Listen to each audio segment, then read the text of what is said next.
नारे तकबीर, नारे तकबीर, तहफ़्फ़ुज़ कुरान हमारा ईमान, तहफ़्फ़ुज़ कुरान।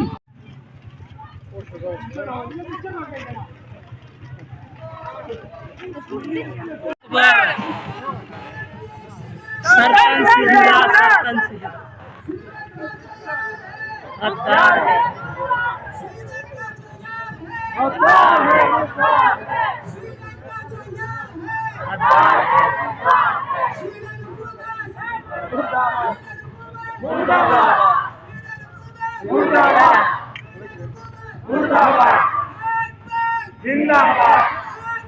जिंदाबाद जिंदाबाद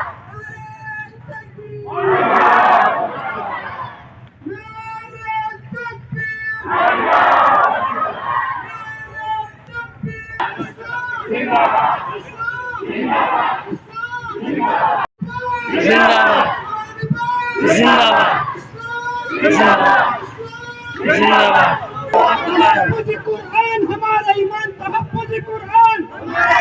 तहफ़्फ़ुज़ कुरान, तहफ़्फ़ुज़ कुरान।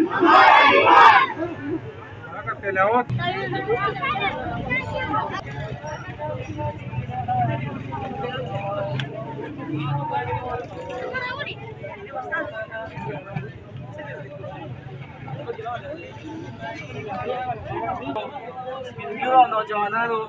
چیرې په ځان کېدل کې قرآن کریم نه پرېږدي. موږ تاسو ته پته ده د علماو نه موږ اورېدلي عثمان رضی الله عنه چې کله باغیانو شهید کو، عثمان رضی الله عنه د قرآن کریم تلاوت کو، د قرآن کریم تلاوت یې کو چې کله هغه شهید کېدو د هغه د سر مبارک او د هغه د بدن وینه هغه په قرآن کریم باندې تویږي. هغه آیت فسيكفيكهم الله وهو السميع العليم، په دې آیت باندې د هغې وینه تویږي. عثمان رضی الله عنه ځان کدن دی لیکن قرآن په ځان کدن کې انشاءالله زموږ ستاسو دا خپل حکومت ته دا درخواست دی. زموږ چې کوم حکمرانان دي هغې ته موږ وایي دا پیغام دی ورته ورورسي چې څومره غیر قومونه دي خصوصا دا سویډن چې کومه د قرآن کریم بې حرمتي کړله دې سره د خپل سفارتي تعلقات ختم کړي شي، دې سره د ټول تعلقات ختم کړي شي. دا زموږ ستاسو دا اواز د میډیا په ذریعه باندې موږ خپل حکمرانانو ته رسول غواړو او انشاءالله نور مشران به هم خبرې کړي.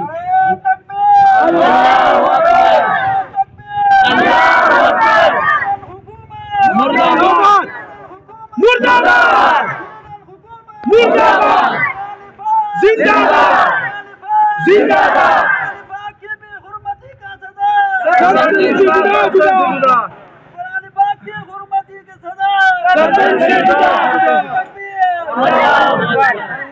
कुरान की आजमत को तराजू में न तोलो, कुरान की आजमत को तराजू में न तोलो। कुरान हर दौर में अनमोल रहा है। वाखिर दअवाना अल्हम्दुलिल्लाह।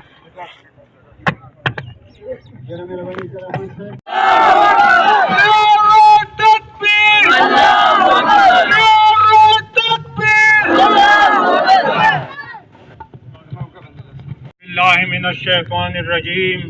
बिस्मिल्लाहिर्रहमानिर्रहीम इन्ना नहनु नज़्ज़लना अल-कुरआन व इन्ना लहू लहाफ़िज़ून सदक़ल्लाहु मौलाना अल-अज़ीम। मोहतरमो तो खुदावंद कुद्दूस फरमान दे कि दा कुरान मंग नाजिल करे दे और दे हिफाजत जमा पर जिम्मा दे दा मंग और तासु दानन ची पदे मुकाम द खफगान पर सूरत के हाजिर यूं दा जमंग आजमाइश ने पूरी चेहरा द मुसलमान जरता तो कुरान तो बेहरमते बांधे सुमर तकलीफ रसी तो जमा मोहतरमो दा दलता जी कम खलक रागले दे अगी तो खुदा लुई मुकाम वर की अगी तो खुदा दगी अजर एवज वर की और द हर यो सड़ी दा खपल जरा पे हैसियत बांधे ची कम गम दे और खफगान दे अगी तो खुदा पाक दा अगी पर बदल रहमत इज्जत और उचत मुकाम वर की खुदा खुदा पाक ची कम खबर फरमाइले दा कदा से हर सड़े कदा कुरान भी इज्जती की यो सोजइए ना अगी तो कुरान खत्मवली नशी दा द खल्क पसीनों की प्रोत थे दा द खल्क कुरुन की प्रोत थे दा द कुरान अर्श मुअल्ला की प्रोत थे और मकनून मुकाम की प्रोत थे आगा मुकाम चागा पर्दादारी दा अगर तो बगैर तो पाकान तो दबल चालास न रसी دغه کوم پلیت لاسونو چې دغه قرآن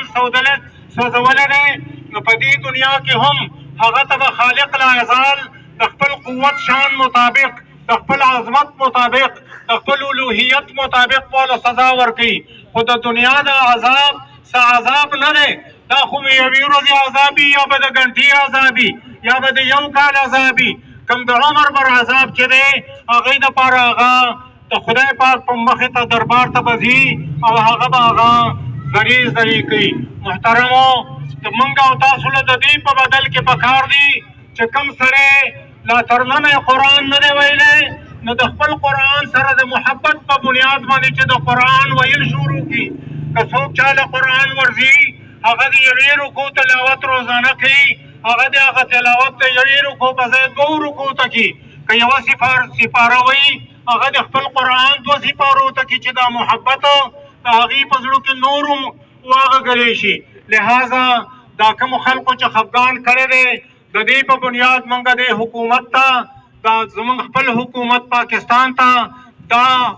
دا مظاهره کوو، دا احتجاج کوو چې د دغه هر قسمه داسې حکومت سره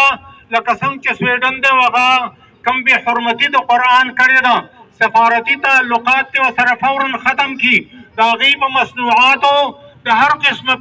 پابندي ولګوي، او د هغې موږ او تاسو باندې هم دا فرض دي چې په کوم ځای کې د سویډن د حکومت جوړ څیز وي، که هغه موږ ته په 1 روپۍ او د 1000 روپو څیز ولې هم نه میلاویږي، خو موږ د هغه خپل جیب ته چرې هم نه باسو. او زما دا اپیل دی چې زمونږ چې کوم سفیر په سویډن کې دی، هغه سفیر د سمدستي د حکومت واپس راوغواړي او د دې ځای سفیر د دې ځای نه سمدستي رخصت کړي. واخر دعوانا ان الحمد لله رب العالمین. یو آواز وکړئ نو، نعرہ تکبیر، نعرہ تکبیر.